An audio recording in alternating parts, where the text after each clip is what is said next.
Hello viewers. Little Studio gi ngasi anauba Photoshop tutorial asi Windows 7 amsung Windows 10 gi logo asi kamai tawra semge hada ape matok tamaga yengsi.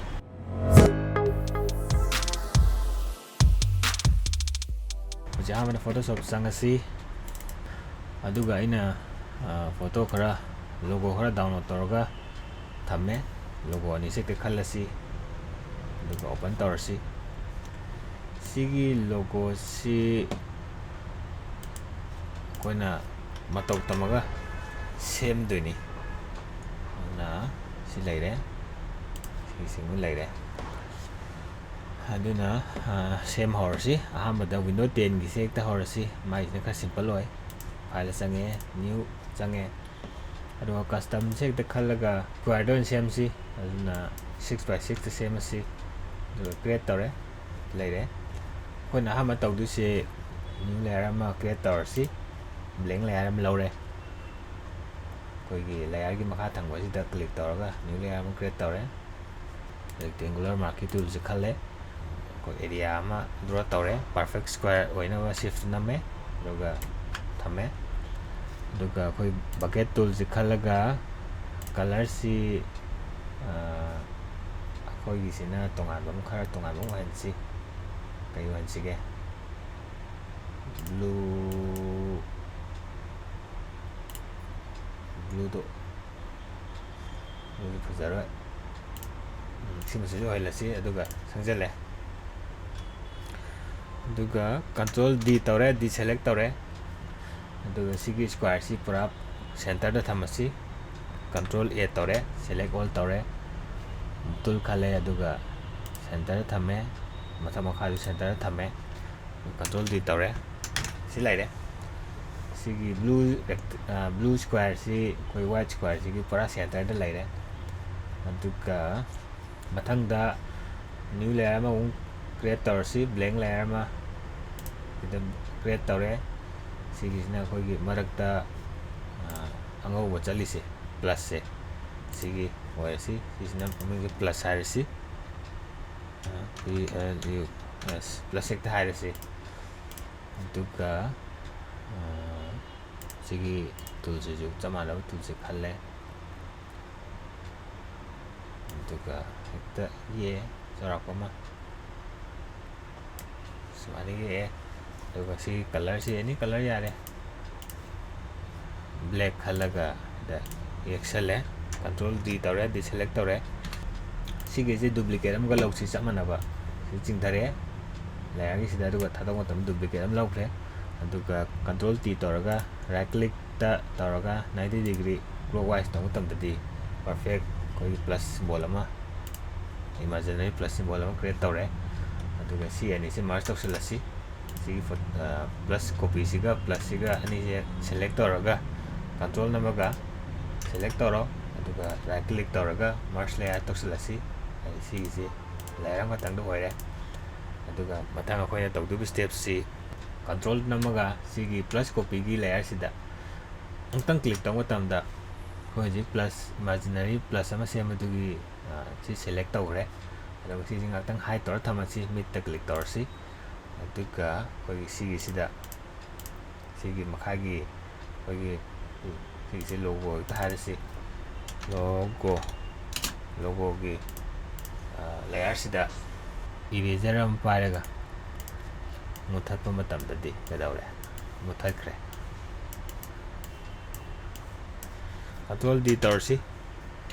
adu si laire tang yengsi ai sona kan gi left side si pixel laga si ne chawkhalini adu zo musemasi logo ge layer si dong la si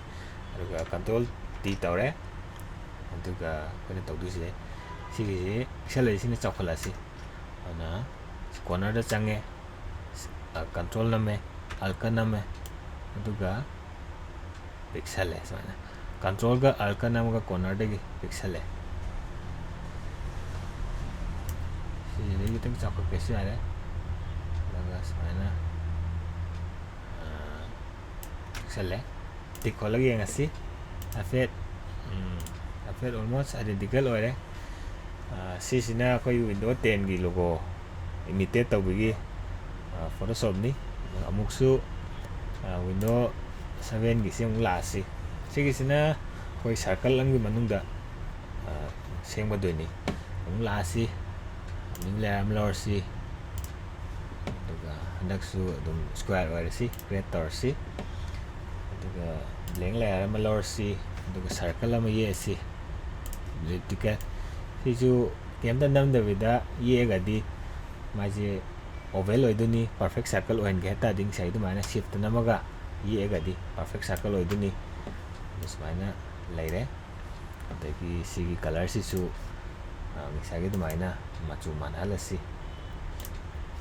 ꯑꯗꯨꯒ bucket tool ꯈꯜꯂꯒ ꯌꯦꯛꯁꯜꯂꯦ control D ꯇꯧꯔꯦ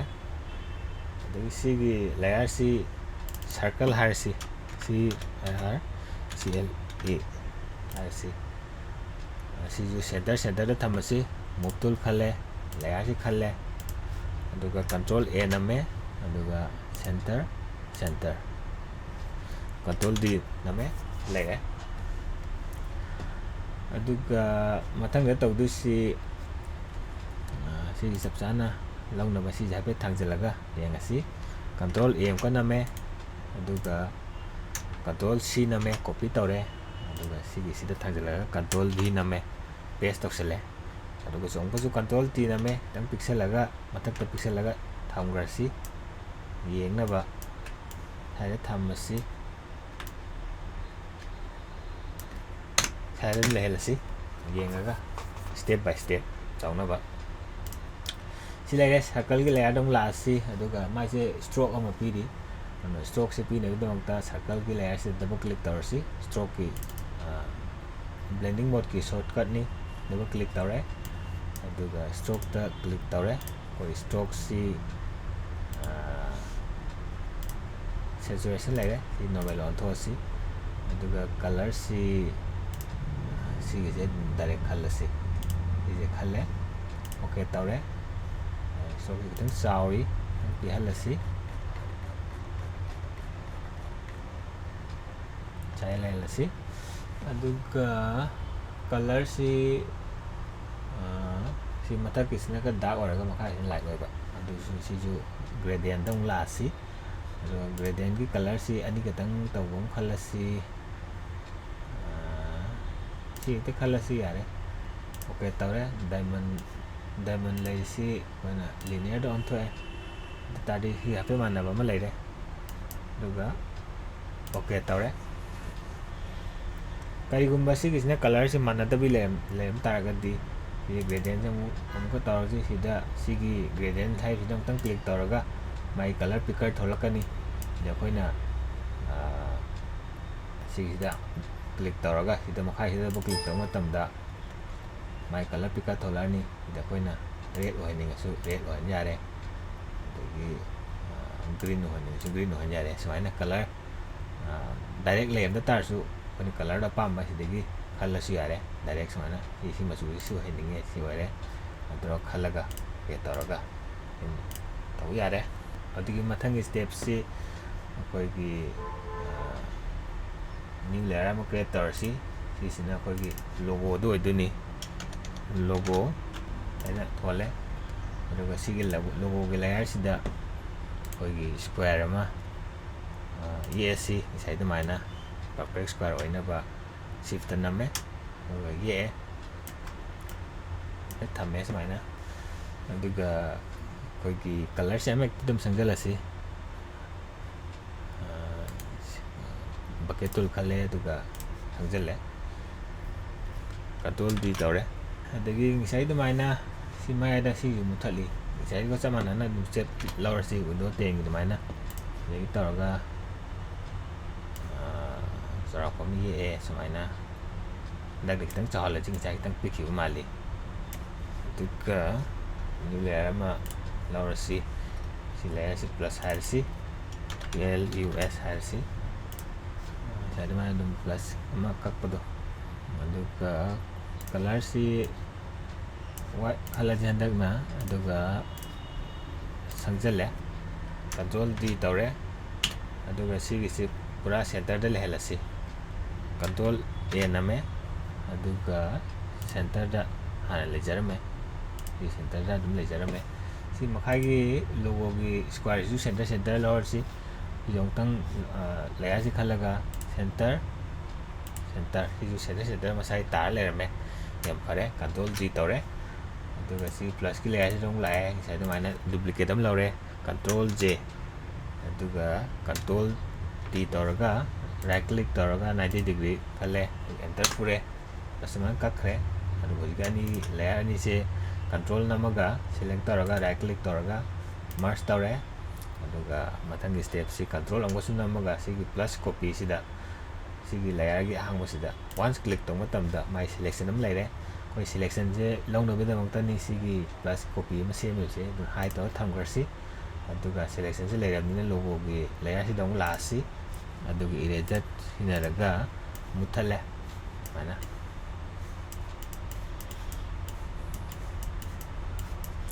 ꯂꯩꯔꯦ control D ꯇꯧꯔꯦ ꯁꯤ ꯂꯩꯔꯦ ꯃꯨꯞ tool ꯈꯜꯂꯦ ꯀꯂꯔꯁꯤ ꯈꯤꯇꯪ ꯁꯦꯝꯍꯧꯔꯁꯤ ꯀꯣꯟꯗ꯭ꯔꯤꯉꯩꯁꯤꯗ ꯑꯗꯨꯅ ꯀꯃꯥꯏꯅ ꯁꯦꯝꯒꯗꯒꯦ ꯍꯥꯏꯕ ꯃꯇꯝꯗ ꯁꯤꯒꯤꯁꯤꯅ ꯀꯂꯔꯁꯦ ꯑꯣꯔꯦꯟꯖꯅꯤ ꯑꯗꯨꯅ ꯁꯤꯒꯤ ꯀꯂꯔ ꯄꯤꯀꯔꯁꯤ ꯆꯪꯉꯛꯑꯁꯤ ꯑꯗꯨꯒ ꯁꯤꯒꯤ ꯑꯣꯔꯦꯟꯖ ꯍꯦꯛꯇ ꯈꯜꯂꯁꯤ ꯁꯥꯏꯗ ꯂꯩꯔꯦ ꯑꯣꯀꯦ ꯇꯧꯔꯦ ꯑꯗꯨꯒ ꯕꯛꯀꯦꯠ ꯇꯨꯜ ꯈꯜꯂꯒ ꯁꯤꯁꯤꯅ ꯄꯨꯔꯥ ꯀꯂꯔꯁꯤ ꯄ꯭ꯂꯦꯟ ꯑꯣꯏꯕꯅꯤꯅ ꯑꯗꯨꯝ ꯀ꯭ꯂꯤꯛ ꯇꯧꯕ ꯃꯇꯝꯗ ꯑꯃꯨꯛ ꯆꯦꯟꯖ ꯇꯧꯔꯅꯤ ꯑꯃꯨꯛꯀꯁꯨ ꯀꯂꯔ ꯈꯜꯂꯦ ꯁꯥꯏꯗ ꯀ꯭ꯂꯤꯛ ꯇꯧꯔꯦ ꯑꯗꯨꯒ ꯀ꯭ꯂꯤꯛ ꯇꯧꯔꯦ ꯑꯃꯨꯛꯀꯁꯨ ꯀꯂꯔ ꯄꯤꯀꯔ ꯆꯪꯉꯦ ꯁꯥꯏꯗ ꯀ꯭ꯂꯤꯛ ꯇꯧꯔꯦ ꯑꯣꯀꯦ ꯇꯧꯔꯦ ꯀ꯭ꯂꯤꯛ ꯇꯧꯔꯦ ꯑꯃꯨꯛꯀꯁꯨ ꯆꯪꯉꯦ ꯁꯥꯏꯗ ꯀ꯭ꯂꯤꯛ ꯇꯧꯔꯦ ꯑꯗꯨꯒ ꯀ꯭ꯂꯤꯛ ꯇꯧꯔꯦ ꯇꯥꯔꯗꯤ ꯑꯣꯜꯃꯣꯁ ꯍꯥꯏꯐꯦꯠ ꯃꯥꯟꯅꯕ ꯑꯃ ꯂꯩꯔꯦ ꯄꯣꯠꯁꯤ ꯊꯦꯛꯇꯣꯔꯦ ꯃꯨꯞ ꯇꯨꯜ ꯑꯃꯨꯛ ꯈꯜꯂꯁꯤ ꯑꯗꯨꯒ ꯀꯟꯇ꯭ꯔꯣꯜ D ꯇ꯭ꯔꯥꯟꯁꯐꯣꯔꯝ ꯇꯧꯔꯁꯤ ꯇ꯭ꯔꯥꯟꯁꯐꯣꯔꯝꯗ ꯑꯅꯧꯕ ꯇ꯭ꯔꯥꯟꯁꯐꯣꯔꯝ ꯁꯤꯒꯤ ꯋꯥꯞꯁꯤ ꯈꯜꯂꯁꯤ ꯁꯤꯗ ꯀ꯭ꯂꯤꯛ ꯇꯧꯕ ꯃꯇꯝꯗ ꯁꯨꯃꯥꯏꯅ ꯇꯧꯕ ꯑꯩꯈꯣꯏꯒꯤ ꯔꯨꯜ ꯑꯣꯐ ꯊꯥꯔꯗꯀꯤ ꯃꯥꯟꯕ ꯑꯃ ꯊꯣꯛꯂꯛꯑꯅꯤ ꯁꯤꯁꯦ ꯊꯣꯛꯂꯛꯑꯒꯗꯤ ꯂꯨꯍꯣꯡꯕ ꯑꯃ ꯂꯥꯛꯑꯦ ꯉꯥꯛꯇꯪ ꯉꯥꯏꯁꯤ ꯑꯩꯗꯤ ꯁꯣꯔꯣꯛ ꯃꯄꯥꯟ ꯑꯣꯏꯕꯅꯤꯅ ꯃꯈꯣꯟꯁꯦ ꯌꯥꯝ ꯆꯪꯉꯤ ꯃꯥꯏꯀ꯭ꯔꯣꯐꯣꯟꯗ ꯆꯠꯈ꯭ꯔꯦ ꯂꯨꯍꯣꯡ ꯊꯥꯅꯤꯅ ꯈꯔ ꯉꯥꯏꯊꯣꯛ ꯉꯥꯏꯁꯤꯟ ꯇꯧꯅ ꯇꯥꯕꯅꯤ ꯑꯗꯣ ꯁꯤ ꯂꯩꯔꯦ ꯁꯤ ꯃꯈꯥꯁꯤ ꯁꯤꯒꯤ ꯋꯥꯞꯁ ꯇꯨꯜꯁꯦ ꯀ꯭ꯂꯤꯛ ꯍꯦꯛ ꯇꯧꯈꯤꯕꯒ ꯁꯤꯒꯤ ꯀꯁꯇꯝ ꯍꯥꯏꯕ ꯁꯤꯒꯤ ꯇꯨꯜ ꯑꯃꯁꯨ ꯑꯦꯛꯇꯤꯚ ꯑꯣꯏꯔꯛꯑꯅꯤ ꯁꯤꯗ ꯆꯪꯉꯒ ꯑꯩꯈꯣꯏꯅ ꯐ꯭ꯂꯦꯛ ꯑꯅ ꯑꯃ ꯌꯥꯎꯔꯤꯁꯦ ꯁꯤꯗ ꯀ꯭ꯂꯤꯛ ꯇꯧꯕ ꯃꯇꯝꯗ ꯁꯨꯃꯥꯏꯅ ꯐ꯭ꯂꯦꯛ ꯇꯧꯍꯟꯈ꯭ꯔꯅꯤ ꯁꯤꯒꯗꯤ ꯌꯥꯝꯗꯤ ꯈꯦꯠꯅꯩ ꯑꯗꯨ ꯄꯥꯈꯠꯀꯅꯨ ꯁꯦꯝꯃꯛꯀꯗꯣꯏꯅꯤ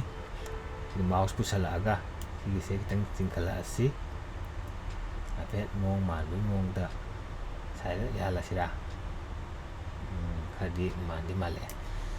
ꯁꯤꯗ ꯇꯤꯛ ꯈꯣꯠꯂꯁꯤ ꯁꯤꯗ ꯌꯥꯕꯨꯗꯤ ꯌꯥꯔꯦ ꯑꯗꯨ ꯁꯦꯞꯁꯤ ꯈꯤꯇꯪ ꯀꯩꯅꯣ ꯇꯧꯔꯦ ꯗꯤꯁꯇꯣꯔꯠ ꯇꯧꯔꯤ ꯄꯨꯔꯥ ꯑꯩꯈꯣꯏꯁꯦ ꯆꯞ ꯌꯨꯡꯕ ꯑꯃ ꯌꯥꯎꯔꯤ ꯁꯤꯗ ꯑꯃꯁꯤꯅ ꯑꯣꯔꯤꯖꯤꯅꯦꯜ ꯈꯤꯇꯪ ꯐꯩꯕ ꯑꯃ ꯆꯪꯉꯤ ꯑꯗꯣ ꯁꯤꯁꯨ ꯁꯦꯝꯃꯁꯤ ꯑꯃꯨꯛꯀꯁꯨ ꯀꯟꯇ꯭ꯔꯣꯜ T ꯅꯝꯃꯦ ꯑꯗꯨꯒ ꯑꯩꯈꯣꯏ ꯀꯣꯔꯅꯔꯗꯒꯤ ꯀꯟꯇ꯭ꯔꯣꯜꯒ ꯁꯤꯐꯀ ꯅꯝꯃꯒ ꯀꯣꯔꯅꯔꯗꯒꯤ ꯁꯤꯒꯤꯁꯦ ꯈꯤꯇꯪ ꯊꯥꯡꯖꯜꯂꯦ ꯁꯥꯏꯗꯁꯦ ꯃꯆꯤꯟ ꯇꯨꯝꯅꯕ ꯑꯗꯨꯃꯥꯏꯅ ꯊꯝꯃꯦ ꯑꯗꯨꯒ ꯁꯤꯁꯨ ꯈꯤꯇꯪ ꯆꯞꯁꯜꯂꯦ ꯁꯤ ꯑꯅꯤꯁꯤ ꯈꯔ ꯆꯞꯁꯟꯈ꯭ꯔꯕꯅꯤ나 ꯅꯥꯀꯟ ꯁꯥꯏꯠ ꯑꯅꯤꯁꯤ ꯃꯆꯤꯟ ꯇꯨꯝꯃꯛꯑꯦ ꯑꯗꯨꯒ ꯈꯤꯇꯪ ꯔꯣꯇꯦꯠ ꯇꯧꯊꯣꯛꯑꯁꯤ ꯈꯤꯇꯪ ꯐꯩꯅ ꯂꯩꯕꯅꯤꯅ ꯁꯤꯗ ꯌꯥꯔꯦ ꯑꯣꯜꯃꯣꯁ ꯃꯥꯟꯅꯔꯦ ꯁꯤꯗ ꯇꯤꯛ ꯈꯣꯠꯂꯁꯤ ꯁꯤꯗ ꯑꯩꯈꯣꯏ ꯋꯤꯟꯗꯣ 7ꯒꯤ ꯂꯣꯒꯣ ꯁꯦꯝꯕꯁꯤ ꯑꯣꯜꯃꯣꯁ ꯌꯥꯔꯛꯑꯦ ꯑꯗꯨꯒ ꯃꯊꯪꯒꯤ ꯁ꯭ꯇꯦꯞꯁꯤ ꯑꯩꯈꯣꯏ ꯁꯤꯗ ꯁꯦꯗꯣ ꯃꯥꯟꯕ ꯑꯃ ꯇꯥꯔꯤ ꯁꯤ ꯍꯥꯏꯐꯦꯠ ꯁꯦꯝꯃꯁꯤ ꯁꯤꯗꯤ ꯀꯃꯥꯏꯅ ꯁꯦꯝꯒꯗꯒꯦ ꯍꯥꯏꯕ ꯃꯇꯝꯗ ꯁꯤꯅ ꯗꯥꯔꯛ ꯑꯣꯏꯔꯒ ꯁꯤ ꯑꯅꯤꯁꯤ ꯂꯥꯏꯠ ꯑꯣꯏꯔꯤꯅꯦꯕ ꯑꯗꯨ ꯇꯥꯔꯗꯤ ꯁꯤꯒꯤ ꯂꯣꯒꯣꯁꯦ ꯗꯨꯄ꯭ꯂꯤꯀꯦꯠ ꯑꯃ ꯂꯧꯔꯦ ꯀꯟꯇ꯭ꯔꯣꯜ J ꯑꯗꯨꯒ ꯁꯤꯒꯤꯁꯤꯅ ꯂꯣꯒꯣ ꯂꯥꯏꯠ ꯍꯥꯏꯔꯁꯤ LIGHT ꯂꯥꯏꯠ ꯍꯥꯏꯔꯁꯤ ꯁꯤꯁꯤꯅ ꯂꯥꯏꯠ ꯃꯊꯛꯀꯤ ꯂꯥꯏꯠ ꯐꯪꯉꯤꯁꯦ ꯁꯤꯗ ꯂꯥꯏꯠꯀꯤꯁꯤꯅ ꯃꯊꯛ ꯐꯪꯉꯦ ꯑꯗꯨꯒ ꯑꯩꯈꯣꯏꯒꯤ ꯁꯤꯗ ꯆꯪꯉꯒ ꯑꯦꯛꯁꯄꯣꯖꯔꯁꯦ ꯍꯦꯛꯇ ꯁꯥꯟꯅꯔꯁꯤ ꯑꯦꯛꯁꯄꯣꯖꯔ ꯈꯤꯇꯪ ꯉꯥꯡꯈꯠꯂꯁꯤ ꯁꯤꯗ ꯄꯨꯂꯞ ꯑꯣꯏꯅ ꯆꯠꯂꯦ ꯁꯤ ꯄꯨꯂꯞ ꯑꯣꯏꯅ ꯆꯠꯍꯜꯂꯨꯒꯦ ꯍꯥꯏ ꯇꯥꯔꯗꯤ ꯁꯤꯒꯤꯁꯦ ꯁꯤꯗ ꯑꯦꯗꯖꯁꯃꯦꯟ ꯁꯤꯗ ꯀ꯭ꯂꯤꯛ ꯇꯧꯕ ꯃꯇꯝꯗ ꯁꯤꯒꯤ ꯍꯦꯛ ꯃꯈꯥ ꯂꯩꯕ ꯂꯣꯒꯣꯁꯤꯗ ꯑꯦꯐꯦꯛ ꯇꯧꯔꯅꯤ ꯑꯇꯩꯗ ꯑꯦꯐꯦꯛ ꯇꯧꯔꯔꯣꯏ ꯑꯗꯨꯃꯥꯏꯅ ꯇꯧꯔꯒ ꯂꯥꯏꯠ ꯑꯣꯏꯍꯜꯂꯦ leire ka sis leire aduga sigi adjustment layer sida oina work torsi ana sida elliptical si khalaga sigi hafe manaba circle oidura kalasi sai leibra man tobra mai tong maliko si khalaga leire sigi layer marks de khalaga brush khalaga oina reaction matamda sida color si black ni ko layer marks si white oil ni color si black khalaga black khalaga reaction do ni si leire so control d tawre tawda yam saaf oidi pot se ada si je saaf oidna ba control z tawrasi undo tawrasi ko yam saaf famde aduna selection ni kitang feather pirasi selection na chalae modify lae feather tawraga feather se 4 gumba pisalasi okay tawre aduga brush khale aduga samana ba color black khale aduga hojiki to man samana step se exale sisne ke doge the feather pi banina edge to yam saaf oidre control d tawre that is my laire aduga color si logo color si kitang sada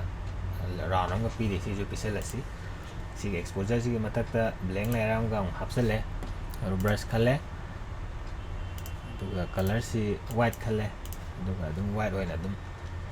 adi brush ki hardness si soft si khale aduga new layer si da center si lai GST center light hai si center light si da koina opacity si kitang 50-40 dai pi si center light si hai da leire aduga PVJ si da once koina click to kita di pull up ko chat tuni makha gi background gi blue ju yang sangjang kre koi si pam di aduna control z tawra si aduga sigi leiriba sida click to matamda koi selection si leire logo kitang aduga sida koina selection sida sangjang matamda di ke tawre koi makha gi si yaudre selection kitang sangjale control d tawre si leire sida almost yare hojik kai wali sida mache dango bo khara mateng sung langi sigi se sigi layer sung la si layer sini si circle ge layer sida khalaga mathak tango bo mi yaur si smaina brush to sangjala si brush khale to color se white khale aduga koni smaina sangjan matamda tawre effect tawdre si kai gina tamda sigi layer si hari effect ama yaurga leire effect ama mathak tama changba to ngamdre undo tawthosi aduga sigi effect si rasterize toraga photo on thosi right click tawre rasterize layer sta si click to tamda effect to mangre photo on gre aduga sangasi selection si koina control namaga circle si click to tamda circle si select tawre aduga koi blank layer ama lauraga si blank layer si maming se top light RC top light sida koi angobu se sangduni koina to semdokni gasu changdo keno tongnaba sembianaba sida taraga sangjale smaina do chang je koina sigi kanaba na sigi filter ga chang se koina yamna white ohiningba tang white ohiningba sem yare ara delete tawge su yare eraser sinaraga muthak su yare chang se tang phaigat mali eraser sinaraga brush tang chahalaga muthak su yare leire bas ni lai thare almost sabeti male lairise sigi light ni si yam thina kanman gre sigi tang handasi yam khena da bulina sigi sang da handare nga handasi sigi sang da yare duga hojik tawdu si sigi blue gi circle gi layer siga top light siga ani se merge tawselasi control namaga select tawre layer ani se aduga merge tawsale aduga last oina aina tawga haisi sigi magi stroke se gradient oina piri sidang hapsi last oina tawge khalisi si center light layer khara merge tawsalasi si center light sine si logo light sine exposure sine sigi logo top light sigi mayam se control J namaga duplicate lawre aduga control E namaga merge tawsale ai si mayam se hide tawbasu yare jig logo laire model nakana tholasi jig ani si manadri se matak tana magi stroke si da oi makha gi sina light oi makha si budi yare matak gi kitang da oi wale amna sigi merge layer si duplicate ama lor si control J aduga stroke pisalasi sigi layer gi sida double click tawre aduga stroke pisale ndaki stroke color se sigi matak gi sida koi picker color picker dropper ne khalasi click tawre tadi manare okay tawre adagna stroke se ra on kre center light copy to gi layers di fm yaw le ramne sing sai dum aina rasterize tawsalasi rasterize tawsale aduga layer mark sama lawre aduga layer mark se white nina color se black ta thamme aduga brush ama pairaga koina aina muthappa matamda ke tawre koigi makhagi hangosi light oire mathaktana kena tawre dark oire sisu hide tawre yengasi si leire makhagi white chu active oire gam tang yengsi full screen ni yengsi matang sida windows 10 amasung windows 7 gi logo chi ko androga semamba yai habudugi asamba samlapa tutorial du matang hilojare mayamda agi video se enjoy to girabadi support to boyna like comment amsu subscribe to ko bigeno thank you